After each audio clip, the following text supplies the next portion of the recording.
السلام علیکم every one. آج جو کہانی ہم سنیں گے اس کا عنوان ہے عقلمند فقیر۔ ایک بہت پرانے زمانے کی بات ہے۔ ایک مرتبہ ایک فقیر کسی میدان سے گزر رہا تھا۔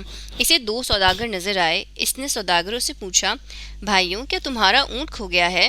سوداگر خوش ہوئے اور بولے، تم نے دیکھا ہے کیا؟ فقیر نے کہا، کانا تو نہیں تھا اور دائیں پیر سے لنگڑا تو نہیں تھا۔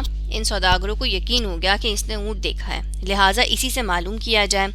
وہ کہنے لگے، بھائی یہ حقیقت ہے کہ وہ کانا اور لنگڑا تھا، مگر وہ گیا کہاں؟ فقیر نے اسی لہجے میں کہا، آگے والا دانت ٹوٹا ہوا تو نہیں تھا؟ سوداگر جلدی سے بولے، یہی جناب، یہی، اللہ کے واسطے پتہ بتا دو کہاں دیکھا تھا؟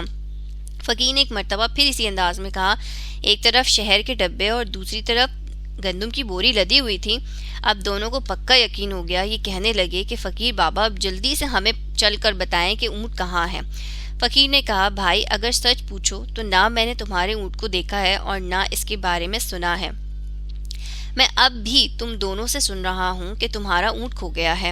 سوداگر حیران ہو گئے اور سمجھے کہ وہ ہم کو دھوکہ دے رہا ہے۔ دھمکی دے کر کہنے لگے، اسی اونٹ پر دوسرے سامان کے ساتھ ہمارے جواہرات بھی رکھے ہوئے تھے، اگر تم نہیں بتاؤ گے تو تمہیں قید کرا دیں گے۔ فقیر نے جواب دیا، بھائی مجھے دھمکی نہ دو، میں نے تمہارا اونٹ نہیں دیکھا ہے۔ اس پر سوداگر فقیر کو پکڑ کر قاضی کے پاس لے گئے۔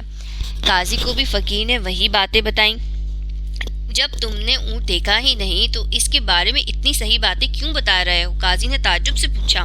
فقیر نے مسکرا کر کہا، قاضی صاحب میری بات سن کر آپ ضرور شک میں مبتلا ہوں گے، لیکن میں آپ کو حقیقت بتاتا ہوں۔ جب میں گھر سے نکلتا ہوں تو اپنی آنکھیں کھلی رکھتا ہوں۔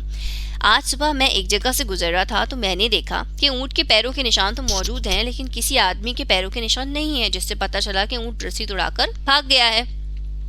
پھر دیکھا تو ایک پاؤں کے تو نشان ہی نہیں تھے، اس سے معلوم ہوا کہ وہ لنگڑا ہے۔ پھر کیا دیکھتا ہوں کہ راستے کے ایک طرف گھاس چڑھنے کے نشان ہیں، جس سے معلوم ہوتا ہے کہ وہ کانا ہے۔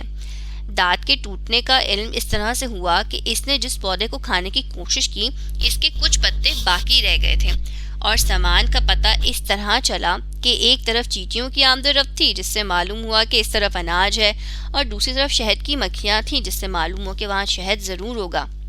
قاضی یہ بات سن کر دنگ رہ گیا اور فقیر کو شاباشی دی۔ سوداگر بھی فقیر کے بتائے ہوئے راستے پر گئے اور انہیں اپنا کھویا ہوا اونٹ مل گیا۔ انہوں نے فقیر کو انعام و اکرام سے نوازا۔ تو دوستو، اس کہانی کا مورل کیا ہے؟ اس کہانی کا مورل یہ ہے کہ ہمیں اپنے ارد گرد کی سراؤنڈنگ کا بہت اچھے سے مشاہدہ کرنا چاہیے، کیونکہ کہیں نہ کہیں وہ ہمارے آنے والے فیوچر میں ہمارے کام آتی ہیں۔ آج کے لیے اتنا ہی، اجازت دیجیے۔ انشاءاللہ تعالیٰ اگلی دفعہ جب کبھی ٹائم ملے گا تو پھر آپ کے لیے ایک اور اچھی سی سٹوری لے کر آؤں گی، تاکہ آپ کا بھی وقت اچھا گزرے اور میرا بھی۔ اللہ حافظ۔